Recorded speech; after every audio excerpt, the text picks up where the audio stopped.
اس mobile کے اندر ایسی technology ہے کہ جب آپ اس کو وائی فائی کے ساتھ یا کسی نیٹ ورک کے ساتھ کنیکٹ کریں گے تو آپ یہاں بیٹھے یہاں سے ہزاروں میل دور کسی کے ساتھ امریکہ میں بھی بات کر سکتے ہیں. آپ کی آواز جس طریقے سے نکل کے اس ڈیوائس میں جاتی ہے اور یہاں سے وہ سیٹلائٹ کے تھرو ہوتے ہوئے پھر اس بندے تک امریکہ میں اسی وقت پہنچتی ہے. تو آپ سوچیں کہ اس ڈیوائس کا اور اس کنیکٹیویٹی کا آپس میں لنک ہونا کتنا ضروری ہے. ہماری مثال جو ہے اس موبائل کی سی ہے، لیکن ہم نے اپنے آپ کو ایسی جگہوں سے منسلک کر کے رکھنا ہے کہ جدھر سگنل جو ہے وہ اللہ کا سگنل ہے، جہاں پہ وائی فائی جو ہے کنیکٹیویٹی جو ہے وہ کنیکٹیویٹی ہو کہ ہمیں وہ اپنے رب سے ملائے. تو بعین ہی ایسی جگہ پہ ہمارا ہونا اللہ تعالیٰ کی خاص ہم پر یہ کرم اور مہربانی ہے کہ آج ہم اس آستانے میں جو بیٹھے ہوئے ہیں، یہ آستانہ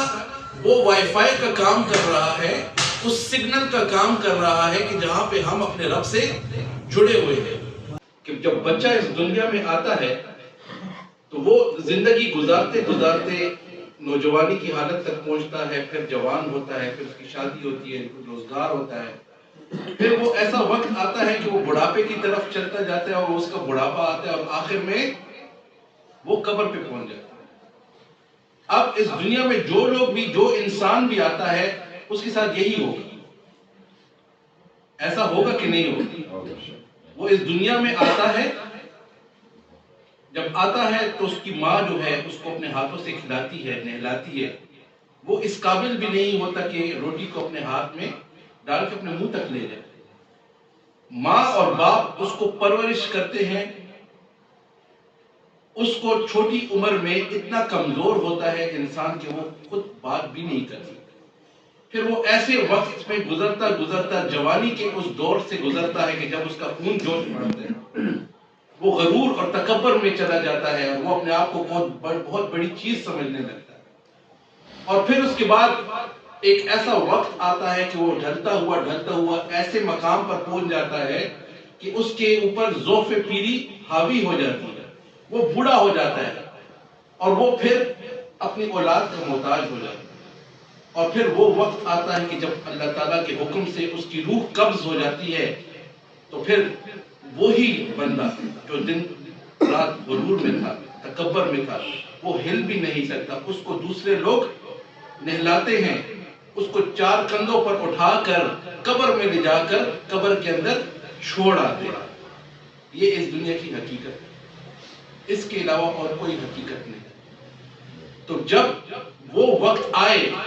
کہ ہم اس مقام پر پہنچیں، اس سے پہلے آج جو اللہ تعالیٰ نے ہمیں یہ صحت اور یہ تندرستی اور یہ جسم جو دیا ہوا ہے، کیوں نہ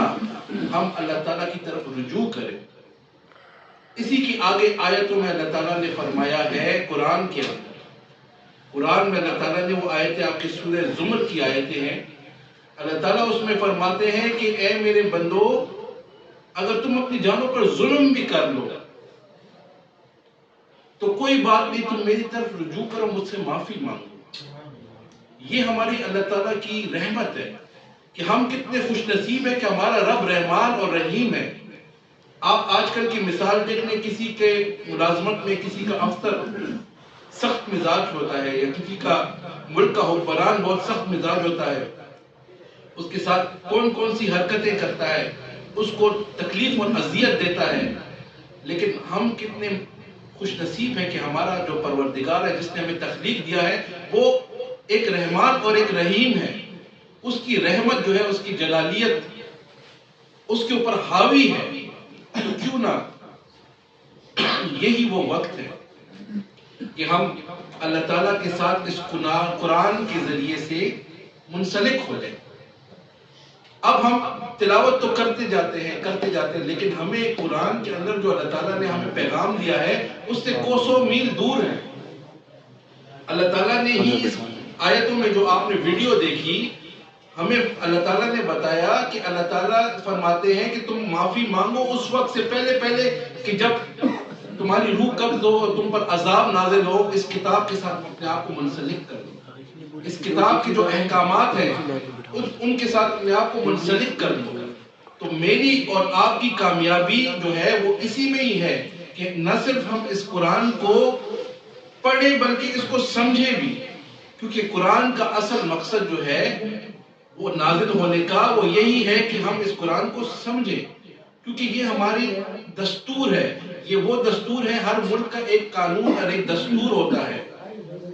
جو اس ملک کے اوپر نافذ ہوتا ہے. اسی طرح ہمارا یہ جسم جو ہے